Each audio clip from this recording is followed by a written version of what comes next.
warahmatullahi wabarakatuh. Selamat sore, selamat malam, selamat pagi lur.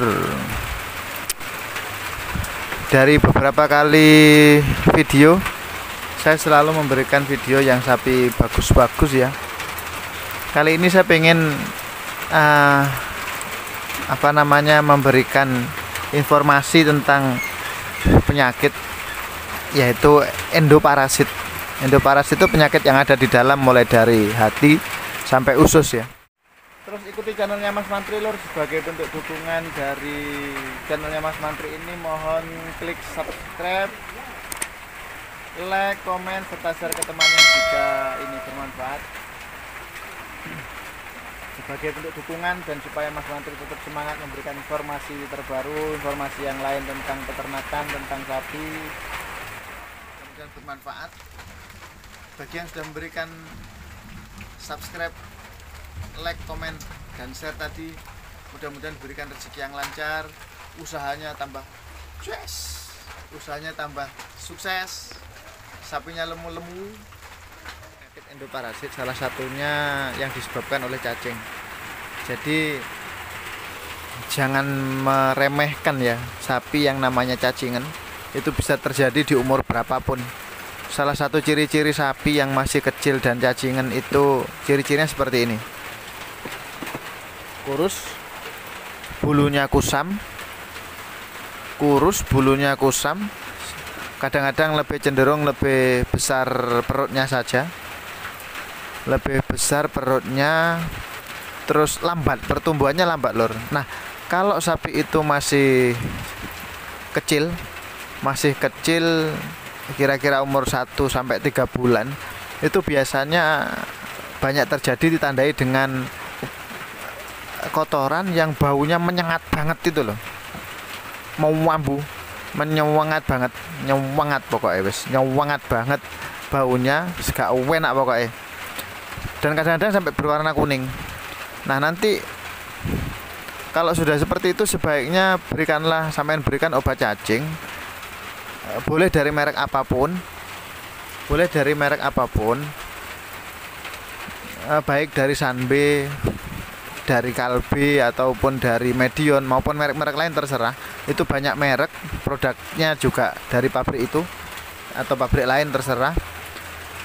Nah, untuk pengobatan yang sapi sudah terlanjur cacingan seperti ini, nanti cacingnya seperti itu, seperti foto itu, seperti gambar itu pengobatannya lakukan setiap 3 bulan sekali, kasih obat cacing. Setiap 3 bulan sekali kasih obat cacing. Nah, untuk pencegahan kasih obat cacing itu paling tidak 6 bulan sekali kasih obat cacing dengan dosis tertentu.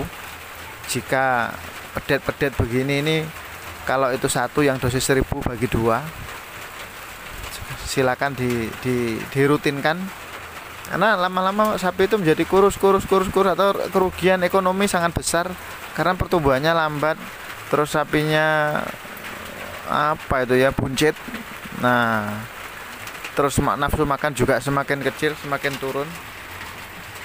Jadi coba perhatikan cacing seperti di foto itu.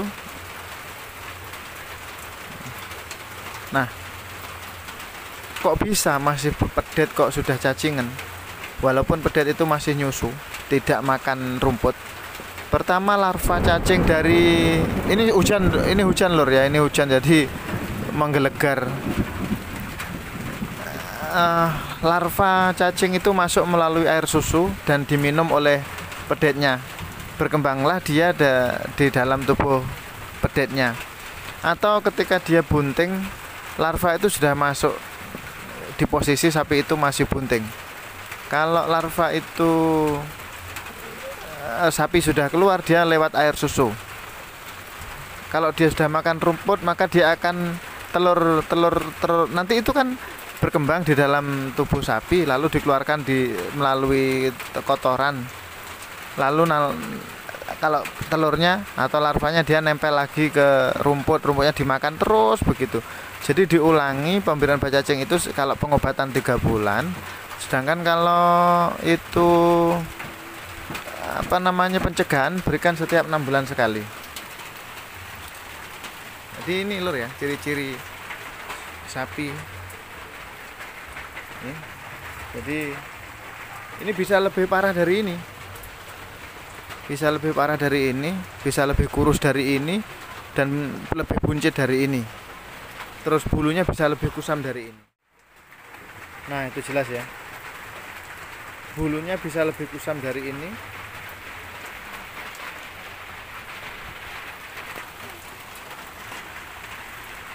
Nah lebih kurus dari ini bisa.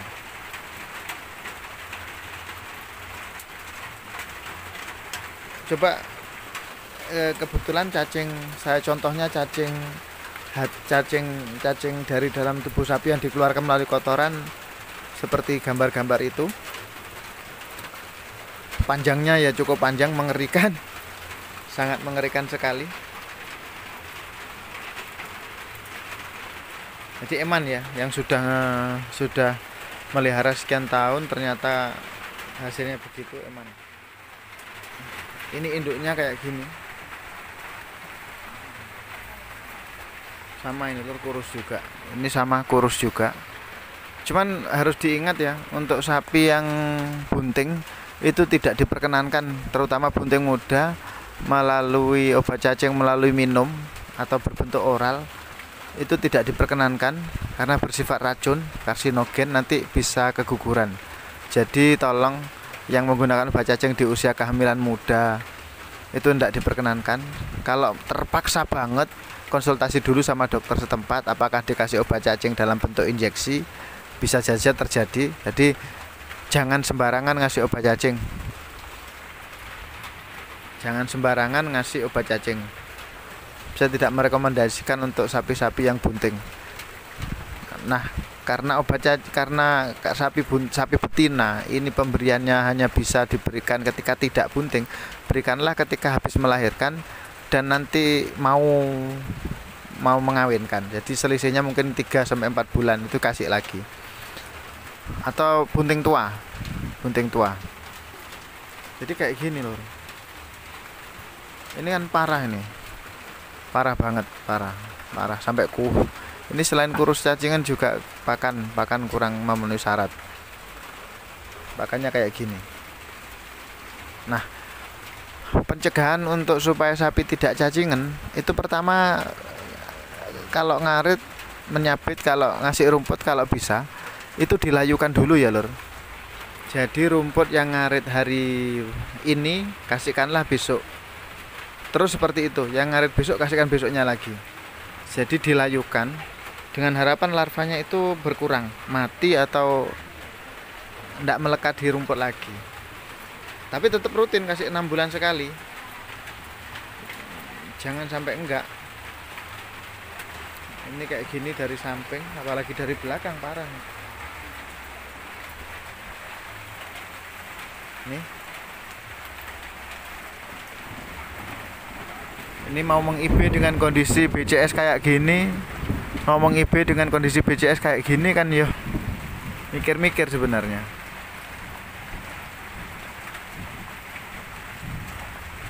Jadi seperti itu lur ya bentuknya. Ini sekali lagi ini pedeknya kurus banget, bukan hanya kurus banget. Ciri-ciri selain kurus seperti itu, bulunya kusam dan berdiri biasanya lur. Kusam dan berdiri, sapinya kelihatan lemas tok.